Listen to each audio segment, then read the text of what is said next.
लोकसभा अध्यक्ष को लेकर आम सहमति बनाए जाने की तमाम कोशिशों पर फिलहाल पानी फिर गया।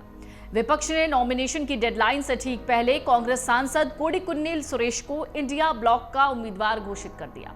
कुछ ही देर बाद सुरेश ने नामांकन पत्र भी दाखिल कर दिया। इससे पहले एनडीए की तरफ से बीजेपी सांसद ओम बिरला ने नॉमिनेशन किया। दोपहर 12 बजे तक नॉमिनेशन के लिए अंतिम समय सीमा रखी गई थी। 72 साल में तीसरी बार स्पीकर को लेकर चुनाव होने जा रहा है। इससे पहले 1952, 1974 में भी स्पीकर को लेकर चुनाव हुआ। स्वतंत्र भारत में 1952 में पहली बार स्पीकर को लेकर जीवी मालवणकर और शंकर शांताराम के बीच चुनावी मुकाबला हुआ था। उसके बाद 1976 में आपातकाल के दौरान दरअसल उस समय भी स्पीकर के लिए चुनाव हुआ। अब 2024 में तीसरी बार चुनाव होने जा रहा है। अब तक पक्ष और विपक्ष के बीच सहमति से स्पीकर बनता आया है।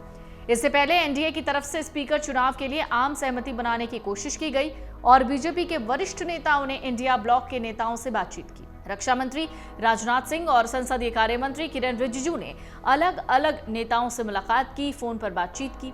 सूत्रों का कहना है कि अगर स्पीकर के नाम पर सहमति बनती तो डेप्यूटी स्पीकर का पद विपक्ष को दिया जा सकता है। हालांकि विपक्ष का कहना है कि डेप्यूटी स्पीकर पद नहीं दिया जा रहा था, इसलिए बात बिगड़ गई।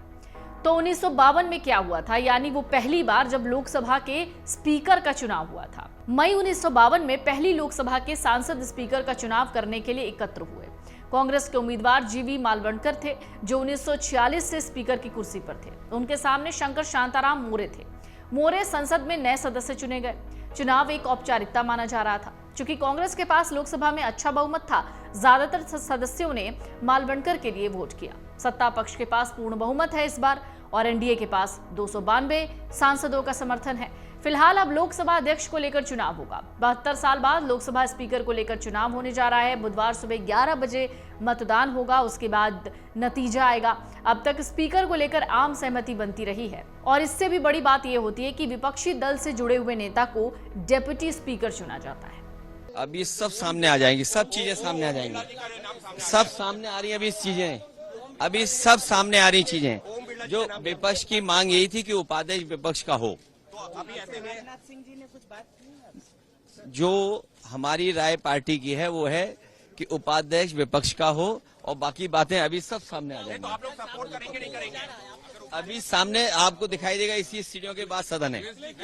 अगर आप ये वीडियो YouTube पर देख रहे हैं तो हमारे चैनल को सब्सक्राइब करें और बेल आइकन को दबाना ना भूलें। अगर आप Facebook पर ये वीडियो देख रहे हैं तो हमारे पेज को लाइक करें।